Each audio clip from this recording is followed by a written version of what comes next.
There's no crackdown on either side. Well, that's also like the big thing here, because we always go at the cartels for funneling this stuff across the border, as we should. But it's also like we're buying it. Yeah. Right? Regardless of what it is. Obviously, we're talking about something that's legal right here that is being bought illegally. But the I'm saying, insatiable like, appetite for drugs. everything. I know. Yeah. And people talk about this all the time, and I get a lot of these comments where it's like, well, all we have to do is Americans need to stop taking drugs, and then it will cease to exist. But that's just like so, like, okay, sure. Yeah, like logically, like black and white. But that's not gonna fucking happen. Right. So let's use our brains here, people, because we know that everyone's still gonna want to do drugs. And if the demand always exists, then so will the supply. Right. Even if the demand goes away, the cartels will continue to exist and do organized crime because there will find still something. Yes, because let's say no one on this planet is addicted to drugs anymore. Wow, amazing. Well, everyone still needs crude oil and avocados. Yep. Then what?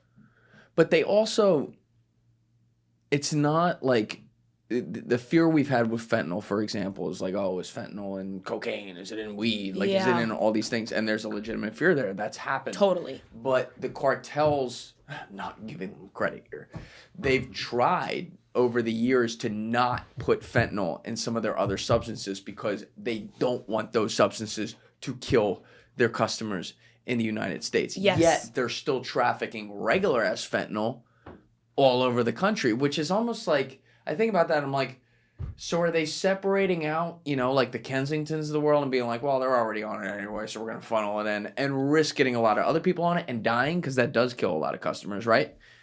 Versus like everyone else that they're like, well, they're not going to do it, so we'll keep it out of their normal drugs. That's one thing I don't understand either. And also, when I was initially reporting on the cartel connection in Canada, I went to this area in Vancouver called East Hastings Street, which is basically like our Skid Row. Right. And I was speaking to people there, and so many people told me, I wish that I could get access to heroin again so I wasn't using fentanyl and I could just go back to heroin. Because it's that much worse. It's that much worse. There are people who have been... Yep. in that area and using drugs and, in the throes of addiction for basically their whole lives. And they were functioning. Yes. And, crazy as that is to think, but yeah. And their physical appearance was a certain way, but then they started using fentanyl, and you have that fentanyl lean, and your appearance and your mental state and health deteriorates very fast. So, but now people are getting more used to fentanyl. So I don't really know, like, what the whole point is there with them trying to take it out of, like, not lacing other drugs with it. I don't know. I was pulling this up before we brought this up as well. I was pulling this up before I got this as well, but this is from, I was trying to find the fentanyl decrease and what they're doing. So, decreased fentanyl seizures. Recent data from U.S. Customs and Border Protection indicates a notable decrease in fentanyl seizures at the Mexican border, with a nearly 30% drop in the first half of fiscal year 2025 compared to the same period in 2024. There are reports of record reductions in fentanyl-related overdose deaths in some U.S. states like Virginia, with a 44% decline year over year. Potential factors: law enforcement pressure, Sinaloa Cartel shift. It says the Sinaloa Cartel, a major fentanyl producer, signaled a potential move away from fentanyl trafficking in late 2023. I guess they put out a press release.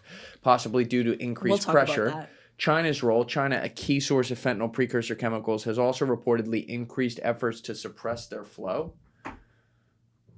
Like China's stopping their flow of precursors? Yeah, I thought they were doing like a reverse opium war. Oh, well, also, okay, they are. But we also have to mention the fact that the Sinaloa Cartel, the New York Times just put out an investigation a few months ago that apparently the Sinaloa Cartel is now recruiting chemistry students from the universities over there so that they can learn how to make the precursors from scratch in Mexico. So they're trying to break ties. Yeah. They're trying to cut ties. They want to cut out the middleman and do it on their own. Right. But I don't think they're going to do it like with leaving them cut ties with a bad taste in their mouth. It's just a matter of honing in on the whole operation. Part of that, I think, is also and I'm speculating here. I mean, they did say law enforcement pressure, but this is probably also political move on their part in the sense that they're like, oh shit, all right, Trump just came in, let's ease it with this, give him less to work with on, us bringing Possibly. so much fucking fentanyl in and everything. Yeah, that could be the case for sure. All right, what is it? What'd you pull up here, Joe? Mexican cartels lure chemistry students to make there it is. fentanyl. Wow. Okay, this is from New York Times. Can we scroll down? The cartel recruiter slipped onto campus disguised as a janitor and zeroed in on his target, a sophomore chemistry student. The recruiter explained that the cartel was staffing up for a project, that he'd heard good things about the young man. It's like the beginning of a movie where he's like, I'm putting a team together. This article actually got a lot of flack. Wait, why'd it get flack? Because people were saying that it wasn't true. Well, it's in the New York Times. It must be true. And this reporter, actually, Natalie, she was doxxed by the previous Mexican president.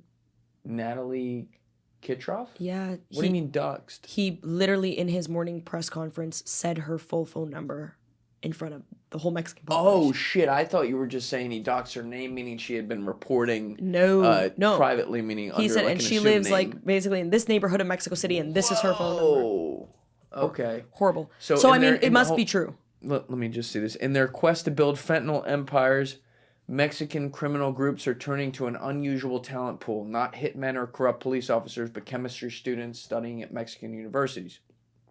People who make fentanyl in cartel labs, who are called cooks, we've all seen Breaking Bad, told the New York Times that they needed workers with advanced knowledge of chemistry to help make the drug stronger and get more people hooked, as one cook put it.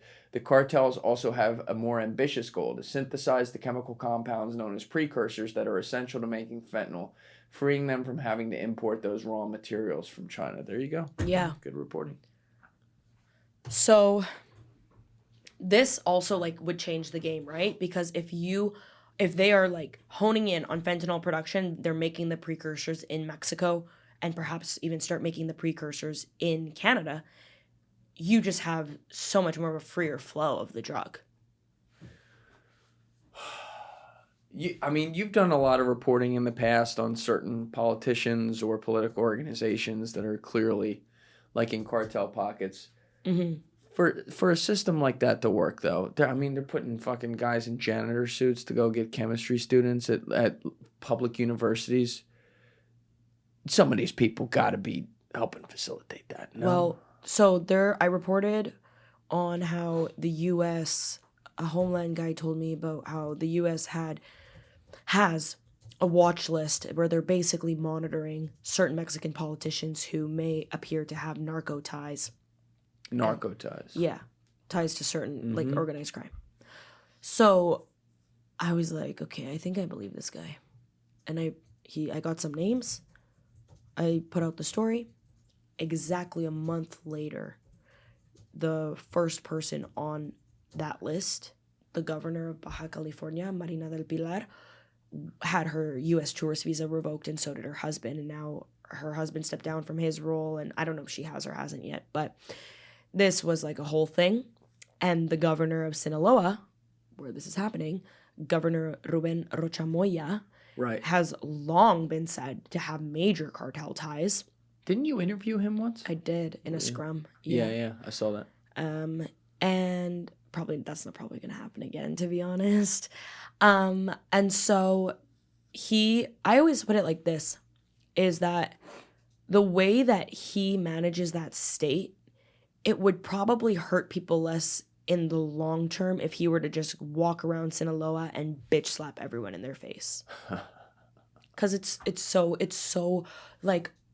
openly, blatantly corrupt. He doesn't seem to care. And I truly believe that he's profiting off of it in some way. Because how are you telling me that you've had this cartel operating for so long, and then it took there's a big capo getting captured, and then you fly another guy over into the US, and there's so much lore behind this, and the governor's just la-da-dee-da-da. Yep. Come on. Nothing to see. Thank you guys for checking out this clip. If you haven't already subscribed, please subscribe and hit the like button on this video. It is a huge, huge help. And if you'd like to check out this clip's full podcast episode, that link is in the description below or right here. And finally, you can follow me on Instagram and X by using the links in my description below.